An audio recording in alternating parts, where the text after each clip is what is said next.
Following President Donald Trump issuing messages regarding the duration and status of the U.S.-led war in Iran, where he has claimed the war to be almost over, while maintaining that military operations will continue until a decisive victory is achieved. Jackson Mwanuzi has more details on the new development regarding the conflict. Every moment seems to bring a new development in the war currently ranging in the Middle East. The conflict involving Israel, the United States, and Iran, which escalated significantly on February 28, 2026, remains highly volatile as it enters its second week. The major question remaining is, when will this war come to an end?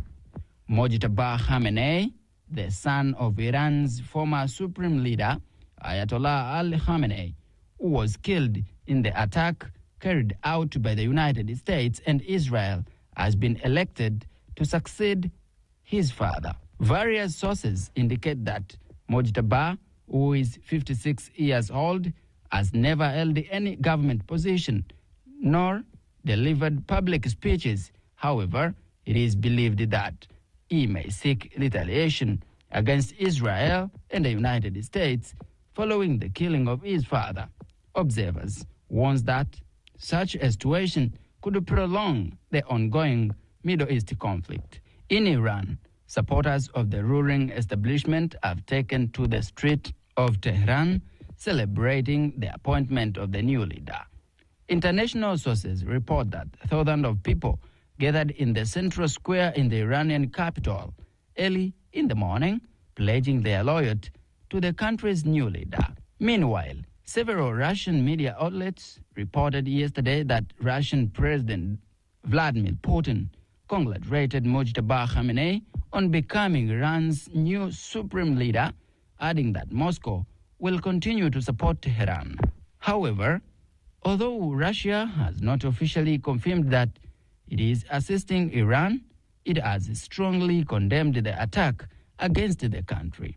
In another development, Iranian activists the Australia staged the protest by lying down on road and blocking a bus that was transporting Iran's women's national football teams. Additionally, 5 players from Iran's women's football team have been granted humanitarian visas in Australia after being removed from the Asian Cup. At the same time, during the phone conversation between U.S. President Donald Trump and Russian President Vladimir Putin, stated that the war involving Israel and the United States and Iran would end soon. He also threatened that the United States would strike Iran 20 times harder if it attempted to block the flow of oil through the Strait of Hormuz. Responding to those remarks, Iran's Islamic Revolutionary Guard Corps, IRGC, said war is still ongoing and insisted that Iran will be the one to decide when the conflict comes to an end. As this discussion continued earlier today, U.S. President Donald Trump, speaking at the meeting with the Republican Member of Parliament in Miami, reaffirmed that the war would end soon.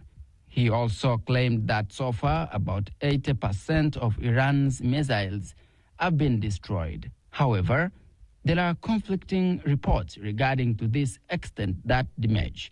The Israel military says Iran is still deploying weapons, rockets, drones, and cluster missiles which are difficult to intercept. So far, it has been reported that Qatar's Ministry of Defense was targeted by 17 Iranian ballistic missiles and 6 drones.